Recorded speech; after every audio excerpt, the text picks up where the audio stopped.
Hello again, fellow golfers. It's been a while since we've chatted about our favorite sport. The weather here in Calgary has been one of the rainiest Julys on record. The course has had to close numerous times, bridges getting washed out, and lakes in the fairways. It's really a tough way to lose a ball. Luckily, we've had a couple of warm days that have helped conditions, but it is still very wet and the rough is lush. That brings me to the club championships. 3 rounds of flighted golf over the long weekend here in Canada. My flight, the second flight, which is obviously behind the first and the championship flight, has an index range around 3 to 4-ish.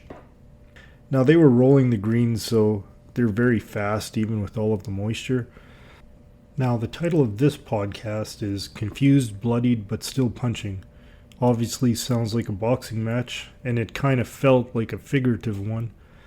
I'm going to talk about some of the work I've been doing to stay present, even though this round and the whole championship could have gotten away from me very quickly, as I was +5 after 7 holes. But I finished a respectable +5 after 18. I was fairly composed on the first tee. I hit a weak fade with an iron, stuck a wedge to about 10 feet, and 2-putted for an opening par. The confusion part started on the next hole. It was a dogleg left par 5 with fescue on the left and trees on the right of the fairway.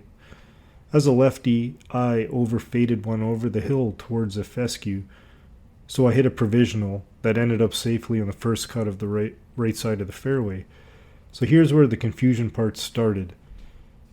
So I took the allotted time to look through the fescue to see if my tee shot could be found, but I didn't have any luck. At the same time, there was at least 2 additional balls close to our fairway that didn't belong to any of us, so maybe they were lost off of a different hole. My provisional that I hit had about 190 yards to the center of the green, and as it happened, I was the first to play. There was a ball up past the 150s, and one of my playing partners was chipping out of the trees just to the right of me. So I proceeded to hit the provisional, which went through the green, so at that point I'm lying 4. As we walked up, my playing partner, who assumed the ball that was way up in the fairway was his, found his ball in the rough about 20 yards past my provisional. This is where it got confusing. So I walked up to see the ball that was past the 150s, and sure enough, it was my original tee shot. My heart kind of sank, and I started to get a little bit angry inside. I could have had a great shot at an eagle, birdie, or par at the absolute worst, and now I'm staring at a potential double bogey if I can't go up and down. Now this kind of thought is not living in the present, so I started the deep breaths, reminded myself that, hey, there's 53 holes left to play. I picked up the original tee shot, didn't complain to anybody, and went to my ball that was just past the green. I hit a decent shot to about 7 feet, but missed the putt. Double bogey. It didn't feel good, but there's lots of times that I've been 2 over after 2 holes, was what I was thinking at the time. I had some more bogeys and pars sprinkled in on the rest of the front 9 to shoot +5. One thing that I changed in my strategy was I wasn't going for par 5s and 2 shots, which is really what I normally do in a more casual round, especially where birdies or eagles are rewarded more than double bogeys are punished. So this may have backfired as I bogeyed the par 5 7th because I dumped my 3rd shot into the greenside bunker, which is quite difficult. Okay, now let's talk about the bloodied part of the title, and that came on the 8th hole. I'll change direction a little bit here for a second just to give some background, but I bought a beautiful new electric trolley from MGI that I had brought onto the course only once, and that was the other course. So this was the first time on the Talons. Well, I pointed it up the hill after I hit my approach shot towards the next tee box when I saw it struggling as it was doing a wheelie and looked very unstable.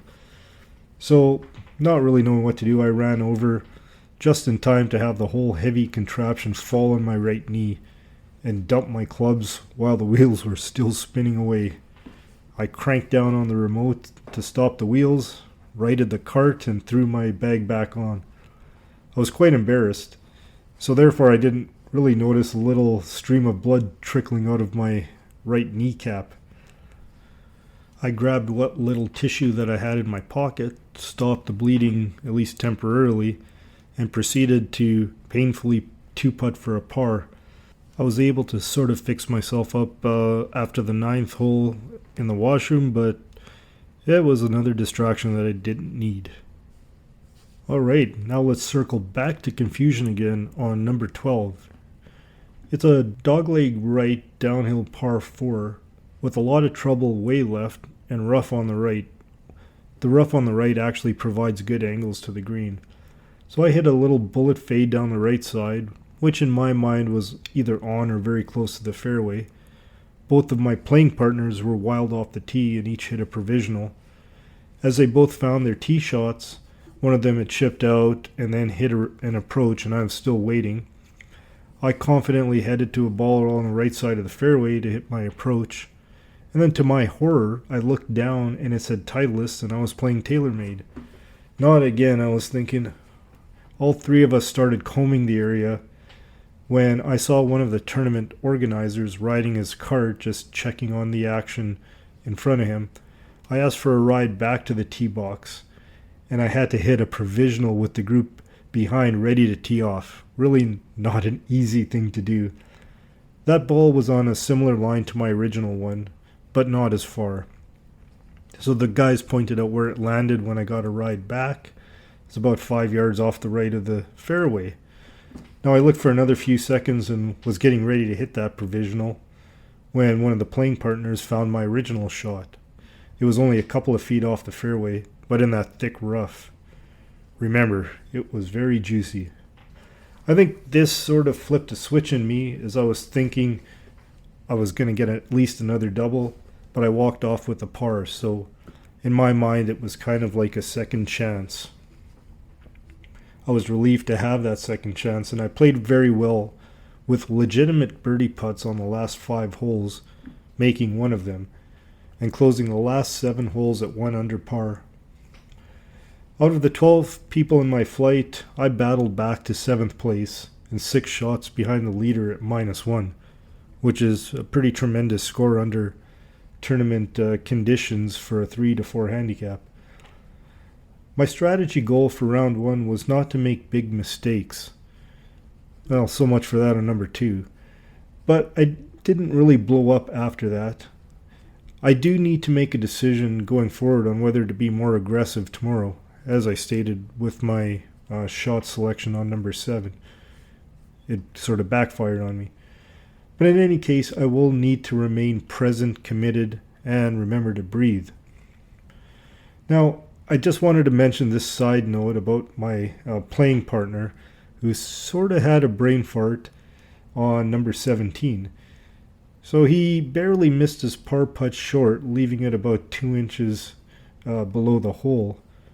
He proceeded to rake the ball with his putter and then realized that, hey, this is going to cost him a stroke. The interesting thing is that in a conversation earlier in the round, he said he did the exact same thing last year.